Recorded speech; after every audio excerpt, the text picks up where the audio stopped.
Hi, friends, is an unforgettable memory for all of us. His generosity, love for the society was so inspiring.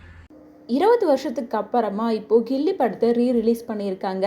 இதை பார்க்குறதுக்காக fans பலருமே தேட்டரில் கூட்டம் கூட்டமாக குவிஞ்சிட்டு தான் இருக்காங்க.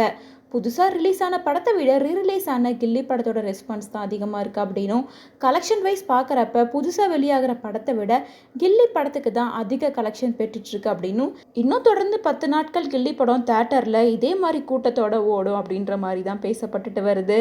இந்த நிலையில் கில்லி படத்தோட ரிலீஸ்க்கு மக்கள் மத்தியில் கிடைச்சிருக்க ரெஸ்பான்ஸை பற்றி கில்லி படத்தில் நடித்த பலருமே பேசிட்டு வராங்க. அந்த வகையில் ரீசெண்டாக த்ரிஷா கூட அவங்களோட ரியாக்ஷனை கொடுத்துருந்தாங்க. அந்த வகையில் இப்போது பிரகாஷ் ராஜ் கூட கில்லி படத்தோட ரிலீஸ் பற்றியும் தமிழ்நாட்டு மக்கள் அவங்க மேலே வச்சிருக்க பாசத்தை பற்றியும் நிறைய விஷயங்களை ஓப்பன் அப்பாக பேசியிருக்காரு. அவர் சொன்ன சில விஷயங்கள் தான் இப்போ வைரலாக பார்க்கப்பட்டுட்டு வருது. ஐ லவ் யூ ஆல் செல்லம்ஸ். முத்துப்பாண்டியை நீங்கள் எல்லாரும் இந்த அளவுக்கு லவ் பண்ணுவீங்கன்னு நான் நினைக்கவே இல்லை. முத்துப்பாண்டி லவ் யூ சொல்லும்போது இப்படி ஒரு ரியாக்ஷன் கிடைக்கும் அப்படின்னு நான் கொஞ்சம் கூட எதிர்பார்க்கல. கிட்டத்தட்ட படம் ரிலீஸ் ஆகி 20 வருஷம் ஆயிடுச்சு. டிவிலையும் பல தடவை டெலிகாஸ்ட் பண்ணியிருப்பாங்க. இருந்தாலும் இப்போது கில்லியோட ரிலீஸ்க்கு இவ்வளோ ரெஸ்பான்ஸ் கிடச்சிருக்கிறதுக்கு நான் ரொம்ப சந்தோஷப்படுறேன். டேரக்டருக்கு தான் நான் நன்றி சொல்லணும். அது மட்டும் இல்லாமல் என் கூட நடித்த விஜய் சார் அண்ட் த்ரிஷா அப்படின்னு சொல்லிட்டு இவங்க எல்லாத்தோட டீம் ஒர்க் தான் இந்த சக்ஸஸ்க்கு காரணம் அப்படின்ற மாதிரி சொல்லியிருக்காரு. அது மட்டும் இல்லாமல் நான் இந்த விஷயத்துக்காக விஜய்க்கு நன்றி சொல்லியே ஆகணும். அதே நேரம் என்னோடய செல்லம் த்ரிஷா, கண்டிப்பாக அவங்களுக்கு நான் நன்றி சொல்லியே ஆகணும்.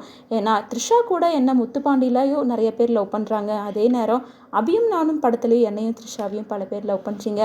உங்களோட அன்பு எனக்கு ரொம்ப சந்தோஷத்தை கொடுத்துருக்கு. தமிழ்நாட்டு மக்கள் அன்புக்கு நான் என்றைக்குமே கடமைப்பட்டிருக்கேன் அப்படின்ற மாதிரி பிரகாஷ் ராஜ் சொல்லியிருக்காரு. அது மட்டும் இல்லாமல் கில்லி படத்தில் அம்மா கேரக்டரில் நடித்தவங்க கூட தேட்டர்லேயே டான்ஸ் ஆடி செம்ம ஜாலியாக என்ஜாய் பண்ணி படம் பார்த்துருப்பாங்க. அந்த வீடியோ கூட இப்போது சோஷியல் மீடியாவில் வைரல் ஆகிட்டுருக்கு.